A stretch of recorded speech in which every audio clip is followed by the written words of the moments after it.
සුබ දවසක් මගේ යාළුවෝ හැමෝටම. මම අද කතා කරන්නේ අපේ ෆෝන් එකේ තියෙන ඇප් එකක් සම්බන්ධව. ඔයාලා දැකලා ඇති මේ ඇප් එක ඔයාලගේ නොටිෆිකේෂන් බාර් එක පල්ලෙහාට අදිනකොට තියෙනවා නිකන් අර ලණුවක් අඹරුවා වගේ යාන් ඒ වගේ පේන ලකුණක්. ඒකේ නම තමයි nearby share. එතකොට මේක ඔයාලගේ ෆෝන් එකට නැත්තම් ඔයාලගේ software එක අප්ඩේට් කරගන්න අනිවාර්යෙන් එතකොට ඔයාලගේ ෆෝන් එකේ මේක පෙන්නාවි. මේක ඇත්තටම ගොඩක් වටින ඇප් එකක්. මේක අපේ ෆයිල් එක තවත් ෆෝන් එකකට ට්‍රාන්ස්ෆර් කරන තමයි මේක භාවිතා කරන්නේ. Play Store එකේ තියෙන ඇප් වලට වැඩිය ඉතාම වේගයෙන් මේ දේ කරගන්න පුළුවන් මේ ඇප් එක හරහා. මම කියලා දෙනවා ඒක කොහොමද ඔයාලට කරන්න කියලා. රැඳී සිටින්න එහෙනම් මේ SNKC YouTube නාලිකාව සමග.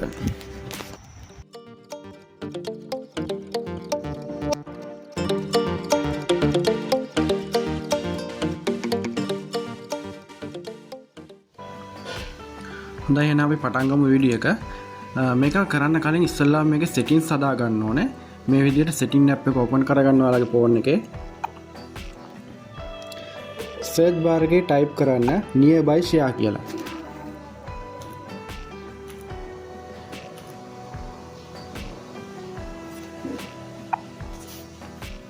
ඊට පස්සේ search bar එකේ type කරන පස්සේ ඔයාලට පෙන්නනවා මම කරපු විදිහට nearby share කියන තැන touch කරන්න. ඊට පස්සේ මෙන්න මෙතන තියෙන මේ setting ටික මම කියන විදිහට හදා ගන්න. ඔයාගේ device එකේ name එක හදා ගන්න පුළුවන්. මෙතන device name කියන තැන touch කරලා ඔයාලට කැමති නමක් මෙතන type කරලා මෙතනින් save කරගන්න පුළුවන්. මම මේක නම දාගෙන තියෙන්නේ. ඔයාලත් කැමති නමක් දාගන්න. ඊට පස්සේ මෙතන device visibility කියන තැන ටික් එක දාගන්න මේ විදිහට. data කියන තැන touch කරන්න. ඊට පස්සේ මෙතනින් දා ගන්න ඕන without internet කියන තැනට ටික් එක. ඒකල්ලා update කියන තැන touch කරන්න. පාඩ notification එක පෙන්වන්න ඕන නම් මෙතන show notification කියන තැන ටික් එකත් on කරගන්න. හරි. දැන් හරි එහෙනම් අපි දැන් මේකෙන් වීඩියෝ එකක් මම යවන්නේ බලා ගන්න මේක කොහොමද කරන්න කියලා. ඔයාලා ගැලරි එක ඕපන් කරගන්න දකුණු අත වම් අත පැත්තේ තියෙන ෆෝන් එකෙන් තමයි දකුණු අත පැත්තේ ෆෝන් එකට මම ෆයිල් එක ට්‍රාන්ස්ෆර් කරන්නේ. ඉස්සෙල්ලාම දැන් ඔයාගේ වම් අත පැත්තේ තියෙන ෆෝන් එකෙන් ඕපන් කරගන්න ගැලරි එක. මම මේකෙන් වීඩියෝ ක්ලිප් එකක් තමයි යවන්න හදන්නේ. වීඩියෝ ක්ලිප් එක ඕපන් කරා මේක ටච් කරන් ඉන්න. ඊට පස්සේ අපිට මෙතන share ලකුණ පෙන්නනවා. share ලකුණ පෙන්වුවෙන් පස්සේ මෙතන පෙන්නනවා ඔයාලට nearby share කියලා මගේ පෙන්නනවා. එහෙම නැත්නම් ඔයාලා මේ විදිහට nearby share කියන තැන හොයාගන්න. දැන් මගේ මෙතන පෙන්නන නිසා මම මෙහෙම ටච් කරනවා.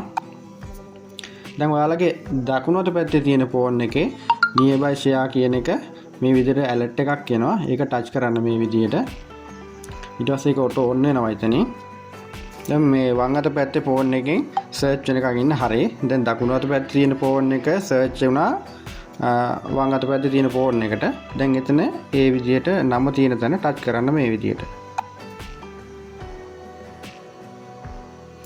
දැන් දකුණු අත පැත්තේ තියෙන ෆෝන් එකට ඒක accept කරන්න ඕනේ. ඒක accept කරන්න මේ විදිහට.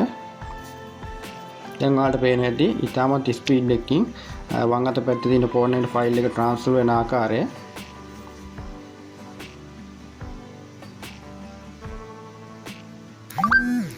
හරි. දැන් අපේ ෆයිල් එක ට්‍රාන්ස්ෆර් වෙලා ඉවරයි දකුණු අතේ තියෙන ෆෝන් එකට.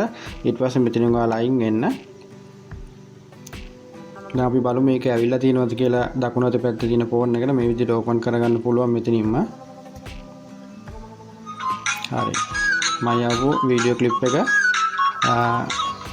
දකුණු අතේ පැත්තේ ෆෝන් එකට සාර්ථකව ට්‍රාන්ස්ෆර් වෙලා තියෙන විදිය දැන් ඔයාලට බලා ගන්න පුළුවන්. හරි. දැන් එහෙනම් ඔයාලට පැහැදිලි ඇති nearby share app එකෙන් මොකද්ද වෙන්නේ කියලා. මේක තවදුරටත් කියනවා නම් Play Store එකේ තියෙන extend share i20 app වලටත් වැඩි ස්පීඩ් එකකින් කාර්ය කරගන්න පුළුවන් කියලා මම නැවතත් මතක් කරනවා. එහෙනම් අපේ වීඩියෝ එක අවසానයි. අපිත් එක්ක අලුතින් එකතු වෙලා ඉන්න සමාජිකයන් නම් අපේ bell icon එක all දාගන්න. ඊට කලින් subscribe කරලා bell icon එක all දාගන්න. එතකොට මේ වගේ වීඩියෝ එකක් දාපු ගමන් notification එකක් විතර ඔයාලගේ phone එකටම ගෙන්න ගන්න පුළුවන්.